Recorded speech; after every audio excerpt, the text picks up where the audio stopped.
Hi guys, welcome back again with another video of prime.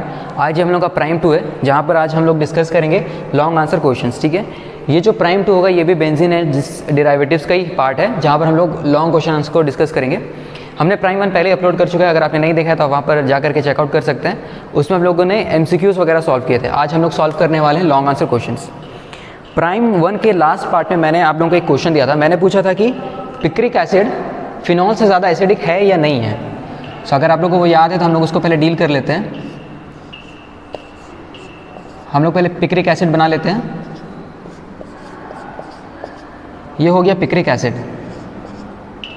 Question ये था कि picric acid और phenol दोनों ही अल्कोहल है, एरोमेटिक रिंग से कनेक्टेड है, एसिडिक प्रॉपर्टी दोनों का होगा। क्वेश्चन ये था कि इन दोनों में ज़्यादा एसिडिक कौन है, पिक्रिक एसिड ज़्यादा एसिडिक है या फिर फिनॉल ज़्यादा एसिडिक है। तो इसका क्वेश्चन का आप लोगों ने अगर आंसर नहीं ढूंढा तो मैं आपको बता देता हूँ कि जो पिक्रिक एसिड होता है ये ज़्यादा एसिडिक होता है।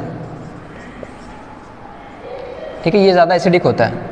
इसका रीज़न हम लोग समझेंगे फिनॉक्साइड आयन को बनाने के बाद। ठीक है, एसिडिटी का मतलब क्या होता है कि यहाँ से H+ हम निकाल देंगे। देखिए H+ और कहीं पर तो ज़्यादा निकलने का चांसेस नहीं है। ये फिनॉल का जो OH ग्रुप है ना, ये जो हाइड्रोक्सिल ग्रुप है, इसी में से H निकलेगा।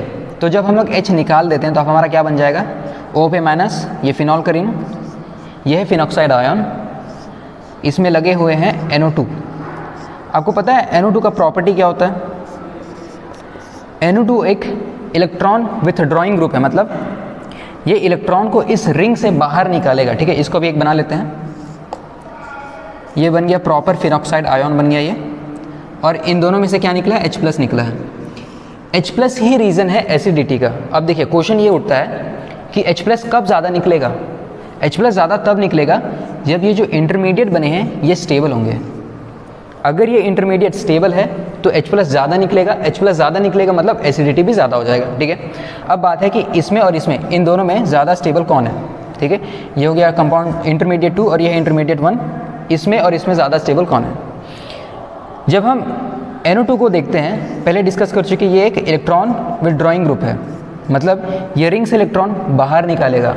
जो कि चार्ज एक एटम पे है वो अलग अलग एटम पे चले जाएंगे, चार्ज जो है डिस्ट्रीब्यूट हो गए। और हम लोग पहले ही एक वीडियो में हम लोग पढ़ चुके हैं कि अगर चार्ज कम हो जाए तो स्टेबिलिटी क्या हो जाता है, बढ़ जाता है। वही होता है। देखिए एक एटम पे चार्ज था, सब बांट लिए बराबर बराबर, चार्ज पर एटम कम हो गया, चार्ज कम हो गया मतलब स्टेबिलिटी ज़्यादा हो गया। ठीक है, इसमें तो कोई है नहीं चार्ज डिस्ट्रीब्यूट करने वाला, चार्ज ज़्यादा stability come.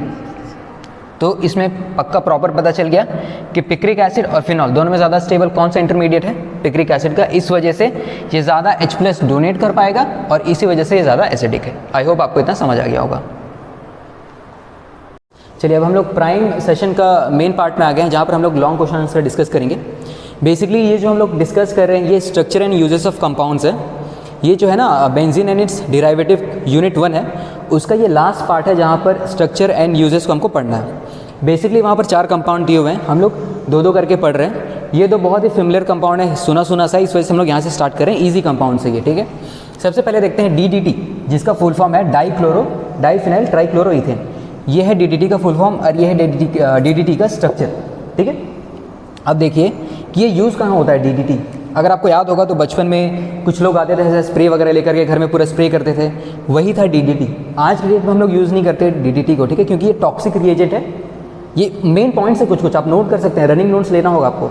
First of all ये टॉक्सिक है, दूसरा ये डिग्रेड नहीं होता, और थर्ड इंपॉर्टेंट चीज़ है कि ये बायोमैग्निफिकेशन शो करता है। इसका मतलब फूड चेन में जो हायर ट्रॉपिक लेवल पे ऑर्गेनिजम्स है उन पे इसका एक्यूमुलेशन ज़्यादा हो जाता है और ऑर्गेनिजम्स का डेथ वगैरह भी होता है इससे। इस वजह से आज की डेट में हम लोग DDT यूज़ नहीं करते। लेकिन पहले क्या यूज़ होता था इसका, ये यूज़ होता था इंसेक्टिसाइड के जैसे।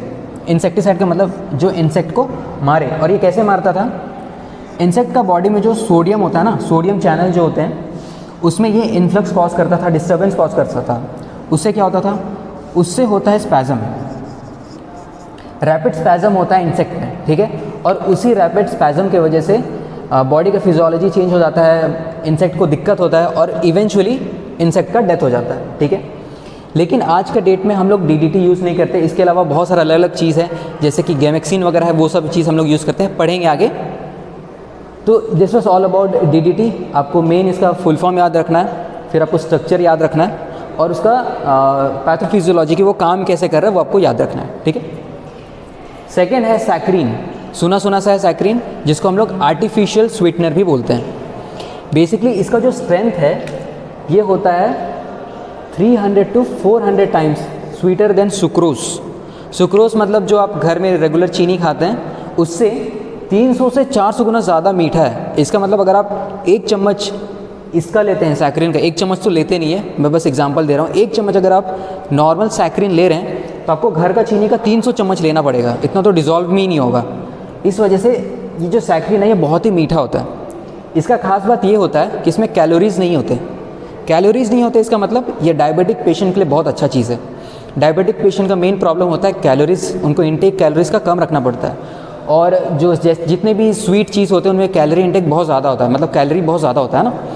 सो सैक्रीन एक बहुत ही अच्छा अल्टरनेटिव है जहाँ पर कैलोरी तो कम है, साथ ही साथ स्वीटनेस भी बहुत ही ज़्यादा होता है, ठीक है। इसके अलावा सैक्रीन एज एन एंटीसेप्टिक भी यूज़ करते हैं। ये सैक्रीन का स्ट्रक्चर है, आपको फिर से वही सैक्रीन का स्ट्रक्चर याद रखना है और उसके यूजेस याद रखना है, ठीक है। अब हम लोग नेक्स्ट पढ़ेंगे, ये है हम लोग के नेक्स्ट 2 कंपाउंड्स। पहला है BHC और दूसरा है क्लोरामाइन।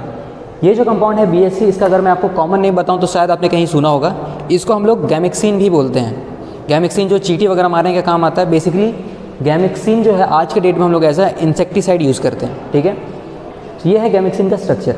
ये बनता कहाँ से है? ये बनता है बेंजीन से, ठीक है। देखिए इसके बीच में ना ऐसा गोला मत मार देना, ये गलत हो जाएगा। ये बेंजीन से ही बना हुआ प्रोडक्ट है। जब बेंजीन का हम लोग सनलाइट के प्रेजेंस में क्लोरीनेशन करते हैं, in the presence of sunlight, HMU, sunlight के प्रेजेंस में क्लोरीनेशन करेंगे तो इससे क्या होगा, फ्री रेडिकल एडिशन रिएक्शन होगा और उससे हमारा BHC बन जाएगा, जो कि है बेंजीन हेक्साक्लोराइड, ओके। इसका खास बात ये है कि ये फर्स्ट ऑफ ऑल तो इंसेक्टिसाइड है, ठीक है, इंसेक्ट को मारने का काम करेगा। सेकेंड, जो शैम्पू वगैरह होते हैं जिसमें डैंड्रफ के लिए होता है ना, वो डैंड्रफ एंटी डैंड्रफ कंपाउंड है। ये डैंड्रफ वगैरह को किल करता है, शैम्पू में इसका यूज़ होता है। सेकेंड चीज़ है कि इसका आपको क्या क्या याद रखना है, स्ट्रक्चर तो फर्स्ट ऑफ ऑल याद रखना ही है। फिर इसका यूजेस है, इंसेक्टिसाइड है, लाइस वगैरह को मारने के काम आता है, शैम्पू में यूज़ करते हैं इसको एज एन एंटी डैंड्रफ। और फिर सेकेंड चीज़ है इसके बारे में कि इसका अनदर नेम क्या है, कॉमन नेम क्या है जो हम लोग डे टू डे लाइफ में यूज़ करते हैं। फर्स्ट ऑफ ऑल तो हो गया गैमेक्सिन, गैमेक्सिन बोलते हैं। ये नेम्स आप नोट करिए, फर्स्ट है गैमेक्सिन, दूसरा है गैमेलीन, ओके, गैमेक्सिन और गैमेलीन। इसके अलावा है गामा, ये हो गया नहीं, ये HCH, ये भी इसका नाम है एक। So this are the some common names of BHC।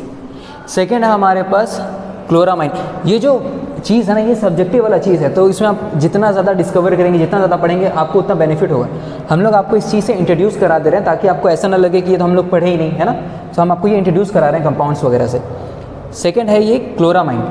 Chloramine का इंपॉर्टेंट चीज़ ये है कि देखो, किसी भी कंपाउंड में अगर क्लोरीन है, ऑक्सीजन है, फ्लोरीन है, हैलोजन का कोई कंपाउंड है, वो बेसिकली ये ऑर्गेनिजम्स में ऑक्सीडेशन करते हैं या फिर टेम्परेरी रिडक्शन करते हैं।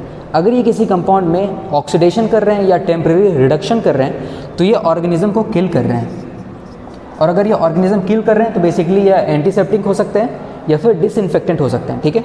अब आप लोग के लिए एक क्वेश्चन है कि एंटीसेप्टिक और डिसइंफेक्टेंट के बीच का डिफरेंस क्या होता है। ये हम लोग प्राइम 3 में डिस्कस करेंगे कि एंटीसेप्टिक और डिसइंफेक्टेंट का डिफरेंस क्या होता है। फर्स्ट ऑफ ऑल मैं आपको बता देता हूँ कि जो क्लोरामाइन है ये एक डिसइंफेक्टेंट की तरह यूज़ करते हैं। So this was all about prime 2, जहाँ पर हम लोगों ने स्ट्रक्चर एंड यूजेस के बारे में डिस्कस किया है। ऐसे ही हम लोग और प्राइम वीडियोस डालते जाएंगे जहाँ पर आपके डाउट्स वगैरह भी सॉल्व करेंगे, लेकिन आप डाउट डाल नहीं रहे, आपको पहले डाउट डालना होगा, okay. So this was all for today.